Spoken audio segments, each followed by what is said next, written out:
आज हम यहाँ डिस्कस करने जा रहे हैं हाइड्रोकार्बन्स के बारे में। सबसे पहली जो चीज़ अब इसमें आ जाती है इस चैप्टर में आगे बढ़ने के लिए वो ये कि हाइड्रोकार्बन्स हैं क्या।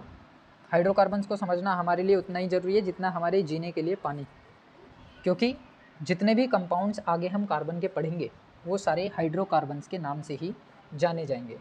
और हाइड्रोकार्बन्स का क्लासिफिकेशन भी हम लोगों ने पहले डिस्कस किया था। ये दो तरीके के होते हैं, एक होता है सैचुरेटेड और एक होता है अनसैचुरेटेड। ये हमने दो मोसेरे भाई पढ़े थे, जिसमें मैंने आप लोगों को बताया था कि सैचुरेटेड वाले वो होते हैं जिनमें सिंगल बॉन्ड होता है कार्बन कार्बन के बीच में, और अनसैचुरेटेड वाले वो होते हैं जिनमें डबल बॉन्ड या ट्रिपल बॉन्ड प्रेजेंट होता है कार्बन कार्बन के बीच में।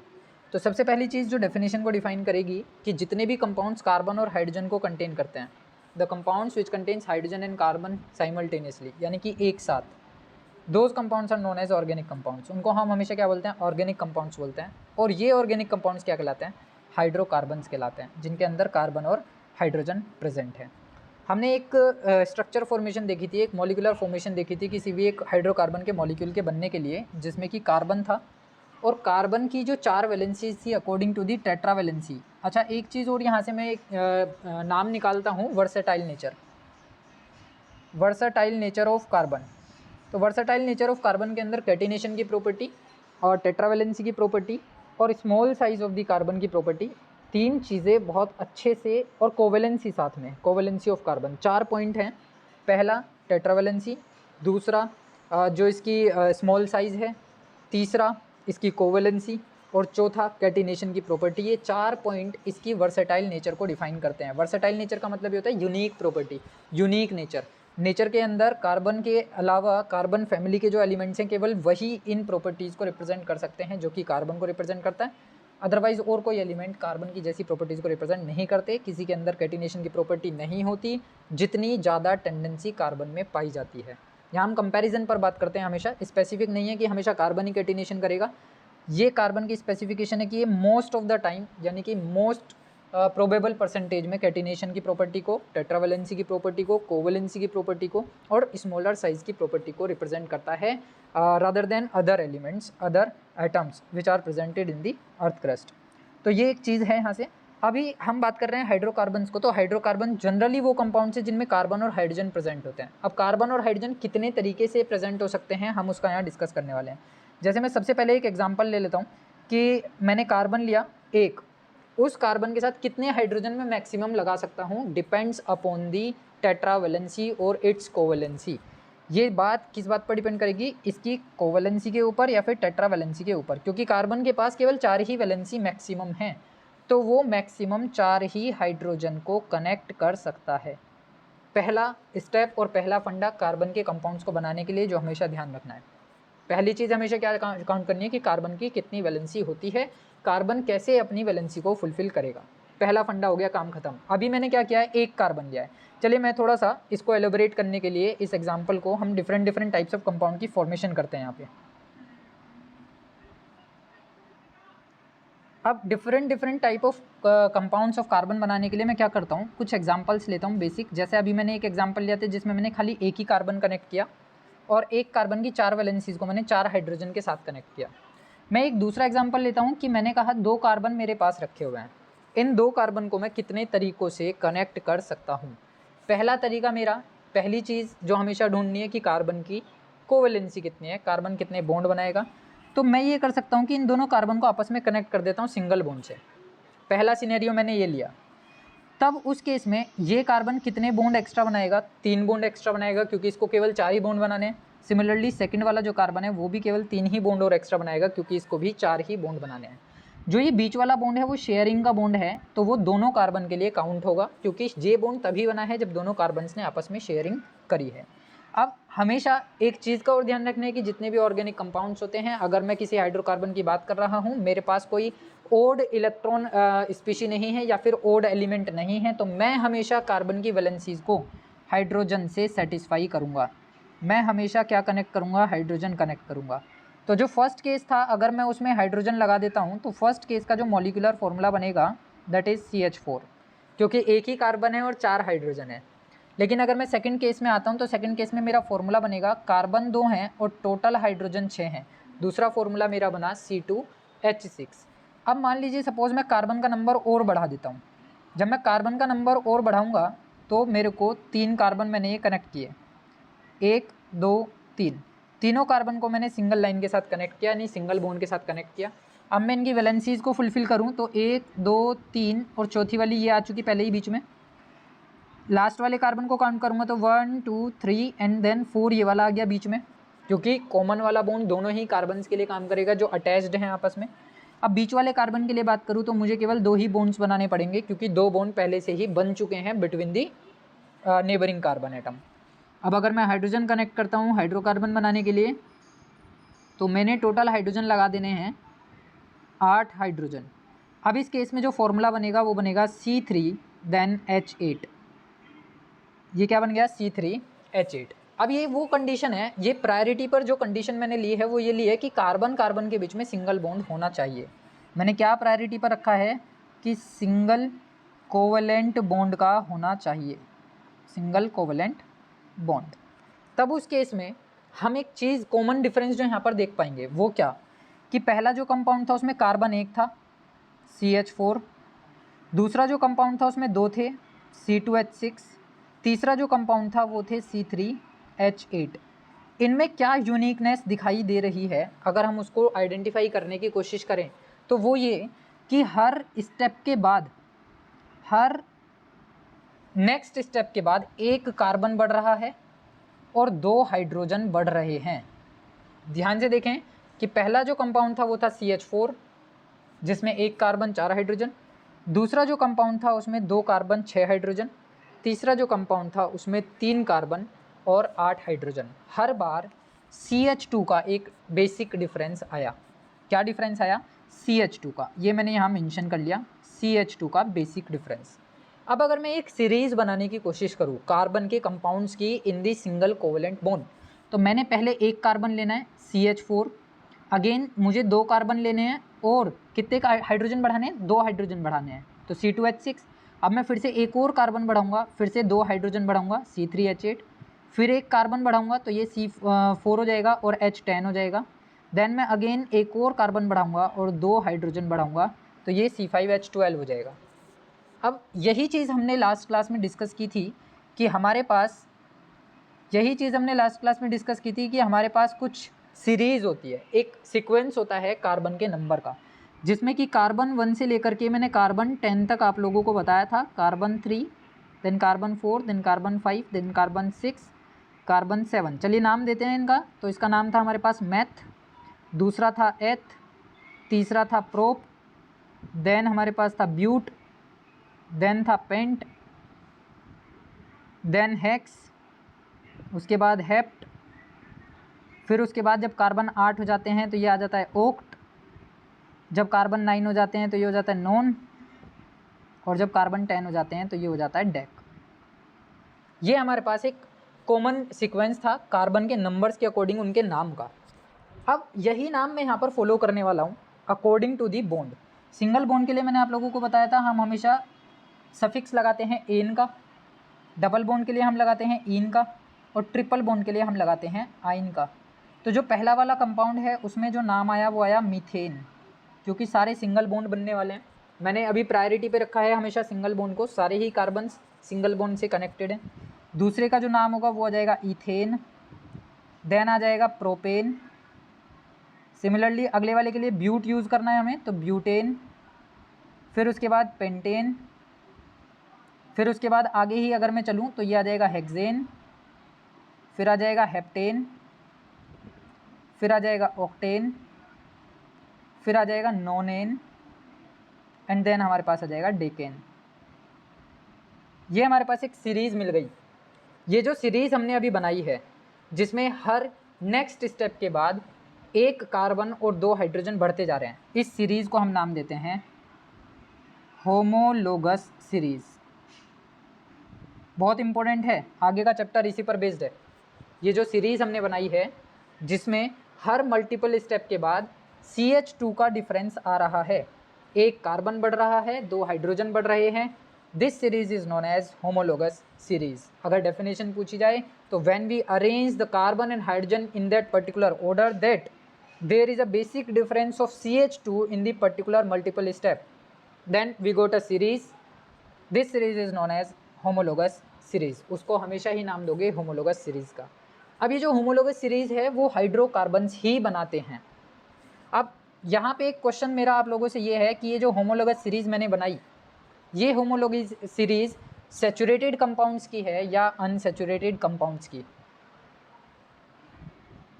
ये सीरीज़ जो मैंने बनाई है ये सैचुरेटेड कंपाउंड्स की सीरीज़ है। ऑब्वियस सी बात है, क्योंकि मैंने कहा कि सिंगल बॉन्ड को प्रायोरिटी पर रखा गया है। Single bond is presented between the two neighbouring carbon atom, या फिर जितने भी हम कार्बन कनेक्टेड कर रहे हैं सभी के बीच में क्या है, एक सिंगल बॉन्ड प्रेजेंट है। इसीलिए ये क्या है, सैचुरेटेड हाइड्रोकार्बन्स की होमोलोगस सीरीज़। सीरीज़ को जब सिंगल बॉन्ड के लिए बनाएंगे तो हमेशा नाम क्या आएगा, एन आएगा। लास्ट क्लास में ये बात हमने कई बार डिस्कस की थी कि सिंगल बॉन्ड के लिए हमेशा नाम रखा जाता है एन, ANE। इतना होने के बाद अब मैं यहाँ से एक जनरल फॉर्मूला निकालने वाला हूँ। इस चीज़ को गौर से देखें। गौर से क्या देखना है कि पहला जो कंपाउंड था वो था CH4, दूसरा था C2H6, तीसरा था C3H8। केवल मैं इतने ही लेता हूँ और यहाँ से एक जनरल फॉर्मूला निकालने की कोशिश करता हूँ। मुझे क्या निकालना है, मुझे निकालना है general formula. General formula for alkanes. Alkanes क्यों, क्योंकि एल्क तो है नंबर ऑफ कार्बन एटम। एल्क किसको डिफाइन कर रहा है, नंबर ऑफ कार्बन एटम को डिफाइन कर रहा है। और जो एन है वो single bond between the carbon atoms को डिफाइन कर रहा है, सिंगल बॉन्ड को डिफाइन कर रहा है between the carbon and carbon atom. अब जो जनरल फॉर्मूला बनने वाला है वो हम देखें गौर से अगर, तो क्या मैं इसको लिख सकता हूँ कि कार्बन के नंबर n, हाइड्रोजन के नंबर 2n और फिर +2। अगर हम इसे गौर से देखें तो हम इसमें n की वैल्यू को प्लेस करेंगे। n की वैल्यू को मैं प्लेस करूँगा 1 से स्टार्ट करते हुए 2, 3, 4, 5 सो ऑन, कितने भी आगे मैं जा सकता हूँ इनफाइनाइट नंबर तक। चलिए कार्बन के लिए n की वैल्यू 1 रखते हैं। जब मैंने n की वैल्यू को 1 प्लेस किया तो ये वाला फॉर्मूला जनरेट हो रहा है। अगर हम इसको सेटिस्फाई करा के देखें तो आप गौर से देखोगे कि कार्बन हो गया 1, हाइड्रोजन हो गए 2 × 1 और +2। अगर मैं इसको ऐड करूं तो क्या फर्स्ट वाला फॉर्मूला जनरेट हुआ, क्या फॉर्मेशन हुई फर्स्ट फॉर्मूले की, क्या बन गया, CH4 बन गया। अगेन अगर मैं n की वैल्यू को 2 रखता हूँ तो चलिए n की वैल्यू 2 रखते हैं तो C कितना हो जाएगा 2, देन H2 × कितना आ जाएगा 2 और प्लस कितना आ जाएगा 2। आप इसे अगर काउंट करते हैं, ऐड करते हैं तो आपके पास कुछ सिनेरियो सेकंड वाले फॉर्मूले का बनेगा, C2H6। काउंट करके देखें, 2 2 4 +2 6। सिमिलरली अगर मैं n की वैल्यू को 3 प्लेस करता हूँ तो चलिए 3 रख लेते हैं, तो कार्बन आ गया 3, देन हाइड्रोजन 2 × 3 और +2। आप इसको अगर काउंट करें तो ये वैल्यू कुछ ऐसी आएगी C3H8, जो कि ये बन रहा है। तो ये जो हमने यहाँ लिखा, this is the general formula for the alkanes. Saturated hydrocarbons का जनरल फॉर्मूला CnH2n, और इनका एक दूसरा नाम और होता है saturated hydrocarbons, also known as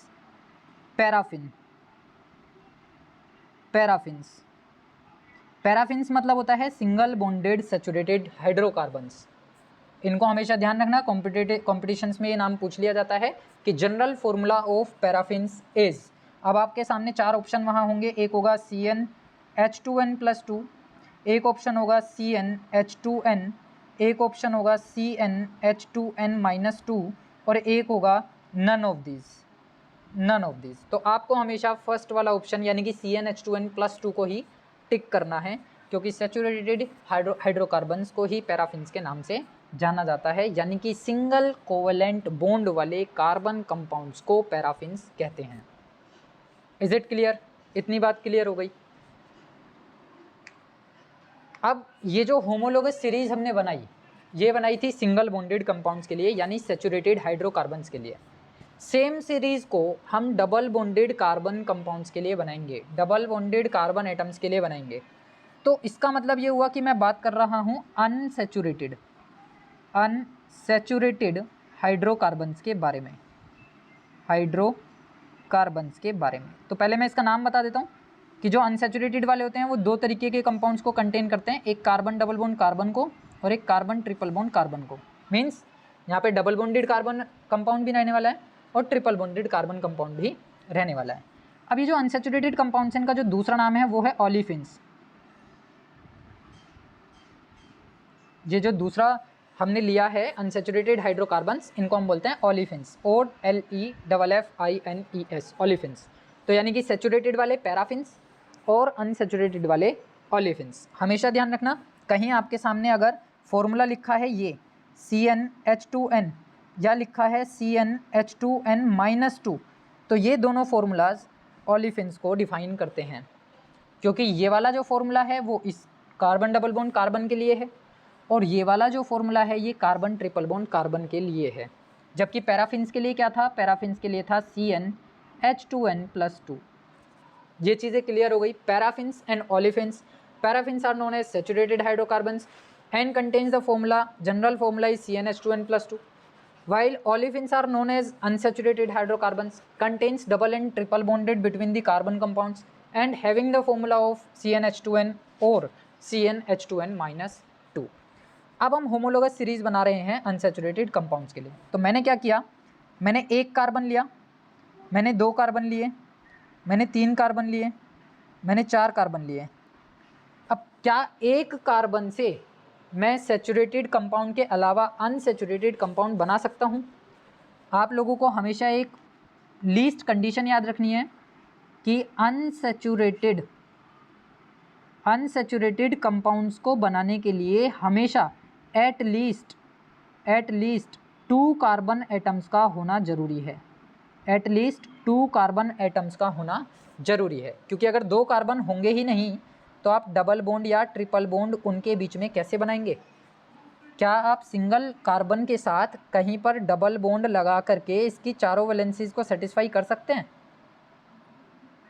ये मैंने इसके साथ एक H लगा दिया, यहाँ पर मैं क्या एक साथ दोनों H लगा सकता हूँ? ये तो पॉसिबल नहीं है। क्यों पॉसिबल नहीं है? क्योंकि अगर मैंने 2 H लगाए तो इसका मतलब ये फिर से वापस सैचुरेटेड बन गया। आपको क्या बनाना है? अनसैचुरेटेड बनाना है। तो अनसैचुरेटेड बनाने का मीन्स ये है कि आपकी डबल वैलेंसी एक ही एटम के साथ फुलफिल होनी चाहिए।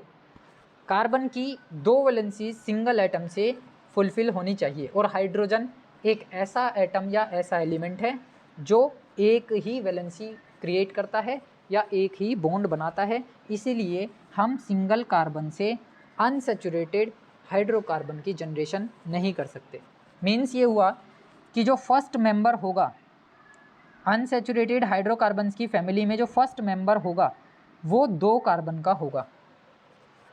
अनसैचुरेटेड हाइड्रोकार्बन्स की कैटेगरी में या होमोलोगस सीरीज में जो फर्स्ट मेंबर होगा उसमें कितने कार्बन एटम होंगे?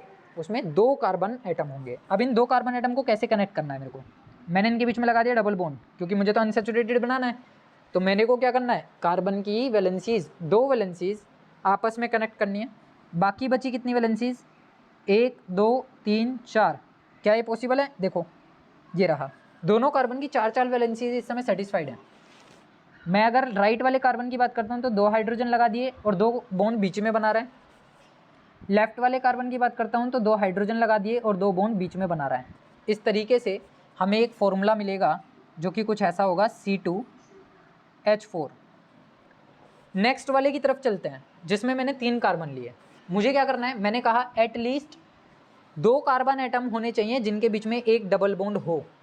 तो मैंने क्या करा? ये डबल बॉन्ड लगा दिया इनके बीच में। अब मैं दूसरी वाली साइड पर डबल बॉन्ड नहीं लगाऊंगा, क्योंकि मुझे केवल एक ही डबल बॉन्ड लगाना है फॉर दी होमोलोगस सीरीज। बाकी अब मैं लगाऊंगा अगर यहाँ पे, तो मेरे पास कुछ सिनेरियो ऐसा होगा, ये मेरे हो गए सारी वैलेंसीज फुलफिल। यहाँ पर मैंने लगाया हाइड्रोजन, यहाँ हाइड्रोजन, यहाँ हाइड्रोजन। देखो 4 वैलेंसीज कार्बन की पूरी हो गई, 3 हाइड्रोजन फुलफिल कर रहे हैं और एक कर रहा है ये बीच वाला बॉन्ड जो ये सिंगल बॉन्ड है। ऐसे ही यहाँ पर एक हाइड्रोजन मैंने लगा दिया, तो ये टोटल 4 बॉन्ड बन गए, 1 2 और 2 बॉन्ड यहाँ बन रहे हैं बीच में, 4 हो गए। एक हाइड्रोजन यहाँ लगाया, एक हाइड्रोजन यहाँ लगाया, टोटल 4 हाइड्रोजन, 4 बॉन्ड यहाँ पर भी फुलफिल हो गए। अगर मैं इसका जनरल फॉर्मूला देखूँ तो क्या आ रहा है? C3 आ रहा है। टोटल एच काउंट कर लीजिए, टोटल एच आ रहे हैं 6, C3H6। लास्ट अगले वाले एग्जाम्पल पर चलते हैं। अगले एग्जाम्पल में मैंने फिर से क्या किया? एक डबल बॉन्ड लगा दिया। मुझे एटलीस्ट एक ही डबल बॉन्ड लगाना है। बार बार मैं इस चीज़ को रिपीट कर रहा हूँ। अगर आपको होमोलॉगस सीरीज तैयार करनी है फॉर सैचुरेटेड और अनसैचुरेटेड कंपाउंड्स, तो आपको केवल एक ही डबल बॉन्ड लगाना होगा। अब बाकी जगह आप क्या लगाएंगे? Single bond. इस पर एक हाइड्रोजन ये आ गया, एक हाइड्रोजन ये आ गया, एक हाइड्रोजन ये आ गया, टोटल वैलेंसीज 4 पूरी हो गई। इस पर एक हाइड्रोजन ये आ गया, एक हाइड्रोजन ये आ गया, 4 वैलेंसीज पूरी हो गई। एक हाइड्रोजन ये आ गया, चारों वैलेंसीज पूरी हो गई। एक हाइड्रोजन एंड देन एक हाइड्रोजन, टोटल 4 वैलेंसीज पूरी हो गई। अगर मैं इसका जनरल फॉर्मूला बनाऊँ तो बताइए क्या बनने वाला है? C4 टोटल H8 बनने वाले हैं। आप काउंट करेंगे तो टोटल कितने हाइड्रोजन आ रहे हैं? 8 हाइड्रोजन आ रहे हैं। फिर से आप चेक कीजिए, C2H4, C3H6 and then C4H8। क्या चीज़ कॉमन दिखाई दी? हर मल्टीपल स्टेप में एक कार्बन बढ़ा है और उसी हर मल्टीपल स्टेप में 2 हाइड्रोजन बढ़े हैं। इसका मतलब ये हुआ कि जो CH2 ग्रुप था, जो सैचुरेटेड हाइड्रोकार्बन्स की फैमिली में हर मल्टीपल स्टेप में इंक्रीज हो रहा था, सेम वही हाइड्रोकार्बन का ग्रुप CH2 का ग्रुप इस मल्टीपल स्टेप में भी इंक्रीज हो रहा है। मीन्स यहाँ पर भी कॉमन डिफरेंस सेम है। तो चाहे आप सैचुरेटेड कंपाउंड की होमोलोगस सीरीज बनाएं या अनसैचुरेटेड कंपाउंड्स की होमोलोगस सीरीज बनाएं, दोनों में जो बेसिक डिफरेंस होगा between the neighbouring carbon compounds वो कॉमन रहेगा CH2। यानी अब जो नेक्स्ट वाला कंपाउंड आएगा वो आएगा C5 और H10। अब इसका जनरल फॉर्मूला बताइए क्या बनने वाला है?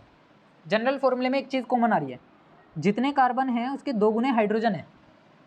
हर फॉर्मूले को आप चेक कीजिए, क्रॉस वेरिफिकेशन कीजिए इसका कि जितने कार्बन हैं उसके दुगने हाइड्रोजन, जितने कार्बन हैं उसके दुगने हाइड्रोजन, जितने कार्बन हैं उसके दुगने हाइड्रोजन। एग्जैक्ट वही फॉर्मूला बन रहा है CnH2n। इसीलिए डबल बॉन्डेड कार्बन कंपाउंड्स के लिए अभी हमने लास्ट स्लाइड में बात की कि इनका फॉर्मूला होगा CnH2n। कार्बन के नंबर के दुगने क्या प्रेजेंट होंगे? हाइड्रोजन प्रेजेंट होंगे। वापस से एक बार रिपीट करते हैं इन सब चीज़ों को। मैंने लिया CnH2n+2, H2n+2 मीन्स मैंने बात करी एल्केन्स की, मीन्स मैंने बात करी carbon single bond carbon compound की। मैंने बात करी CnH2n को लेकर के, तो इसका मतलब मैं बात कर रहा हूँ एल्कीन को लेकर के। ईन डबल बॉन्ड आ रहा है क्योंकि कार्बन कार्बन के बीच में एटलीस्ट कितनी बार? एक बार डबल बॉन्ड आ रहा है, तो इसलिए वो कंपाउंड कौन सा होगा? एल्क ईन वाला होगा। यहाँ पर एल्क वही डिफाइन करेगा नंबर ऑफ कार्बन एटम, और ईन प्रेजेंट करेगा किसको? डबल बॉन्ड की पोजीशन को या प्रेजेंस को। अब तीसरे वाले के बारे में और बात कर लेते हैं, जो हमारे पास तीसरा वाला बचा। तीसरा वाला कौन सा? जिसमें कार्बन कार्बन के बीच में क्या आ रहा है? ट्रिपल बॉन्ड आ रहा है। तो चलिए ट्रिपल बॉन्ड के लिए एक सीरीज़ बना लेते हैं। तो सबसे पहले मैंने क्या किया? एक कार्बन लिया, फिर मैंने 2 कार्बन लिए, फिर मैंने 3 कार्बन लिए, फिर मैंने 4 कार्बन लिए। अब इसमें सीरीज़ बनानी शुरू करते हैं। क्या सिंगल कार्बन के साथ मैं ट्रिपल बॉन्ड बना सकता हूँ? क्या मैं इसकी चारों वैलेंसीज को ट्रिपल बॉन्ड के साथ सेटिस्फाई करा सकता हूँ? तो ये पॉसिबल नहीं है, क्योंकि हमने बात ही क्या करी है कि कार्बन कार्बन कनेक्ट होना चाहिए ट्रिपल बॉन्ड से। अब सिंगल कार्बन को तो हम कनेक्ट नहीं कर सकते ट्रिपल बॉन्ड के साथ, मुझे एटलीस्ट कितने कार्बन चाहिए? 2 कार्बन। तो इसका मतलब ये हुआ कि इसका भी फर्स्ट मेंबर जो होगा वो 2 कार्बन वाला होगा। तो यहाँ पर 1 2 3 ये मैंने ट्रिपल बॉन्ड लगा दिया। अब आपकी कितनी वैलेंसी सेटिस्फाई हो गई? दोनों कार्बन्स की, दोनों कार्बन्स की कितनी वैलेंसी सेटिस्फाइड हो गई? 3 वैलेंसी सेटिस्फाइड हो गई। तो चौथी वैलेंसी ये बची, ये भी मैंने सेटिस्फाई कर दी बाय यूजिंग हाइड्रोजन। ये मेरे 4 वैलेंसीज दोनों कार्बन की क्या हो गई हैं? कंप्लीट हो गई हैं। मैं इसका जनरल फॉर्मूला बनाऊँ अगर, तो क्या बन रहा है? C2 2 ही कार्बन है और 2 ही हाइड्रोजन है, तो पहले का फॉर्मूला बन गया C2H2। सेकेंडली आता हूँ मैं, तो सेकेंड वाले में मैंने क्या किया? ये लगा दिया ट्रिपल बॉन्ड, क्योंकि मुझे एटलीस्ट 2 कार्बन के बीच में एक ट्रिपल बॉन्ड लगाना है। ये लगा दिया मैंने सिंगल बॉन्ड। वैलेंसीज सेटिस्फाइड करते हैं, यहाँ पर चौथी वैलेंसीज हाइड्रोजन से हो रही है। इस वाले कार्बन की चारों वैलेंसीज सेटिस्फाइड हो चुकी हैं। गौर से देखिए, 3 बॉन्ड तो बना रहा है लेफ्ट वाले कार्बन के साथ, और 1 बॉन्ड बना रहा है ये राइट वाले कार्बन के साथ। मीन्स इसकी चारों वैलेंसीज फुलफिल हैं, इसके पास कोई भी एक्टिव साइट नहीं है। वैलेंसीज फुलफिल होने का मीन्स होता है एक्टिव साइट का प्रेजेंट ना होना। अगले वाले पर आते हैं, तो ये कितने हाइड्रोजन कनेक्ट करेगा? ये टोटल 3 हाइड्रोजन को कनेक्ट करेगा। इसके पास कितने हाइड्रोजन आ गए? 3। अब मैं अगर इसका जनरल फॉर्मूला बनाता हूँ तो बताइए क्या बनने वाला है? C बनेंगे 3, टोटल C कितने बने हैं? 3। और हाइड्रोजन कितने दिखाई दे रहे हैं अगर काउंट करें? केवल 4। गौर से काउंट कीजिए, तो लास्ट वाले कार्बन पर 3 हाइड्रोजन है, इस वाले कार्बन पर 1 हाइड्रोजन है, तो टोटल हो गए 4 हाइड्रोजन। फॉर्मूला आ गया C3 H4। लास्ट वन की बात कर लेते हैं। तो इस बार मैं चलो पोजीशन बदल देता हूँ ट्रिपल बॉन्ड की। ऐसा कुछ नहीं है कि आप ट्रिपल बॉन्ड की पोजीशन को कॉर्नर पर ही रखेंगे, आप कहीं भी किन्हीं भी दो कार्बन के बीच में एटलीस्ट एक ट्रिपल बॉन्ड लगाएंगे for the homologous series of alkyne family. तो अब मेरे को वैलेंसीज पूरी करनी है, 1 2 3 4। इस वाले कार्बन की चारों पूरी हो चुकी, 1 2 3 4, इसकी चारों पूरी हो चुकी, तो इसकी भी चारों पूरी हो चुकी। क्यों हो चुकी? क्योंकि बीच वाले कार्बनों ने दोनों ने आपस में ट्रिपल बॉन्ड बनाया और एक सिंगल बॉन्ड इस कार्बन से और एक सिंगल बॉन्ड इस कार्बन से, तो दोनों की 4 वैलेंसीज फुलफिल हैं। अब चलिए काउंट कर लेते हैं इसके टोटल हाइड्रोजन्स को, कितने कितने हाइड्रोजन ये कनेक्ट करने वाले हैं। तो हाइड्रोजन कनेक्ट करते हैं। यहाँ आ गया मेरे पास एक हाइड्रोजन, दूसरा हाइड्रोजन, और ये आ गया मेरे पास तीसरा हाइड्रोजन। सिमिलरली यहाँ पर 1 2 3 हाइड्रोजन, बीच में कोई भी हाइड्रोजन कनेक्ट नहीं होगा क्योंकि वो पहले से ही सेटिस्फाइड है। तो फॉर्मूला कुछ आया C4H6 का। अब बताइए कि यहाँ पर क्या कॉमन बेसिक डिफरेंस दिखाई दे रहा है? बेसिक डिफरेंस क्या आया इन सारे फॉर्मूलाज के बीच में? हर बार एक कार्बन बढ़ा है, हर बार 2 हाइड्रोजन बढ़े हैं। एक कार्बन 2 हाइड्रोजन मीन्स फिर से वही basic difference. Common difference multiple step में मल्टीपल कंपाउंड्स में सेम आ रहा है CH2। इसका मतलब ये होगा कि अगर मैं इसका जनरल फॉर्मूला बनाता हूँ तो क्या मैं नंबर ऑफ कार्बन को n से रिप्रेजेंट कर लूँ? हाइड्रोजन एग्जैक्ट कितने आ रहे हैं? हाइड्रोजन कितने दिखाई दे रहे हैं? हाइड्रोजन टोटल कितने आ रहे हैं काउंटिंग करने में? कार्बन के 2 गुने से 2 कम। अगर आप गौर से देखें तो पहले वाले में तो ऐसा लग रहा है कि C और H दोनों बराबर हैं, तो आपके माइंड में शायद ये आया हो कि CnHn इसका फॉर्मूला बना दिया जाए, लेकिन ये पॉसिबल नहीं है। तो इसका फॉर्मूला बनाने के लिए क्या देखना है आपको? अगले सीरीज़ के कंपाउंड्स को देखना है। तो अगला जो था मैंने लास्ट वाला ले लिया C4H6। तो C4H6 को यहाँ सेटिस्फाई कराइए। कार्बन रखे 4, हाइड्रोजन रखे ये भी 4, माइनस किया 2, तो बताइए क्या बचा? C4H6 बचा। तो जो जनरल फॉर्मूला होता है किसके लिए? एल्काइंस के लिए। किसके लिए बात कर रहे हैं हम? एल्काइंस। हम बात कर रहे हैं एल्काइंस के लिए। तो एल्काइंस का जनरल फॉर्मूला है आपके पास CnH2n-2 मीन्स 3 हाइड्रोकार्बन्स हमने यहाँ देखे। कौन कौन से? पहला हाइड्रोकार्बन हमने देखा एल्केन, दूसरा हाइड्रोकार्बन हमने देखा एल्कीन, और तीसरा हाइड्रोकार्बन हमने देखा एल्काइन। ये जो था वो था सैचुरेटेड, और जो बाकी के दोनों हैं नीचे वाले वो कैसे हैं? अनसैचुरेटेड। जब हम बात करेंगे सैचुरेटेड के बारे में तो उसका जो जनरल फॉर्मूला आएगा वो होगा CnH2n+2। जब हम बात करेंगे अनसैचुरेटेड के बारे में तो एल्कीन्स के लिए फॉर्मूला आएगा CnH2n, और एल्काइंस के लिए फॉर्मूला आएगा CnH2n-2। तीनों के तीनों हाइड्रोकार्बन्स क्या बनाते हैं? होमोलोगस सीरीज़ बनाते हैं। होमोलोगस सीरीज़ में मल्टीपल स्टेप्स में मल्टीपल कंपाउंड्स में बेसिक डिफरेंस जो होता है वो इस ग्रुप का होता है CH2 ग्रुप का।